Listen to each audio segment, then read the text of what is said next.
हरे कृष्णा। एते चांस कलाः पुंसां कृष्णास्तु भगवान स्वयं इंद्राणी व्याकुलम लोकम हृदयन्ति युगे युगे। श्रीमद् भागवतम प्रथम स्कंद में ये सुंदर श्लोक आता है। एते चांस कला के जितने अवतार हैं, राम, वराह, वामन, नरसिंह, परशुराम, कूर्म, चार कुमार, नारद जी, व्यास जी, ये तो सब अवतार हैं। वेद व्यास स्वयं लिख रहे हैं और अपने आप को भी एक कला बता रहे हैं, अवतार बता रहे हैं। लेकिन आगे लिखते हैं कृष्णास्तु भगवान स्वयं। कृष्ण स्वयं भगवान है, कृष्ण अवतार नहीं है, कृष्ण अवतारी है, ऐसा वेद व्यास जी ने बोला है। अब वेद व्यास कौन है? तो भगवत गीता के 10वें अध्याय में भगवान कृष्ण स्वयं पुष्टि करते हैं कि वेद व्यास मैं ही हूँ। मतलब ऋषियों में व्यास मैं हूँ। तो इससे हमें पता चलता है कि वेद व्यास जी स्वयं भगवान श्री नारायण श्री कृष्ण के साहित्यिक अवतार हैं, जिनका एक उद्देश्य था अवतार लेने का, ग्रंथों की रचना करना। तो भगवान श्री कृष्ण को वो इस श्लोक में स्वयं भगवान बोल रहे हैं वेद व्यास जी।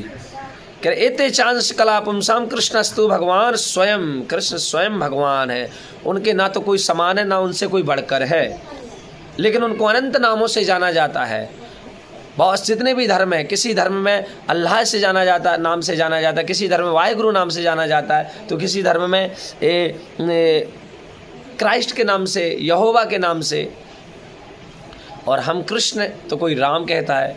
लेकिन इन सारे अवतारों की, सारे जगत की जड़ कृष्ण भी कह चुके भागवतम में और भगवत गीता में 7वें अध्याय के 7वें श्लोक में, मत्ता परतरम नान्यत् किंचित अस्ति धनंजय। मत्ता माने मुझसे, परतरम माने परे, ना माने नहीं, किंचित माने कोई भी, धनंजय माने अर्जुन।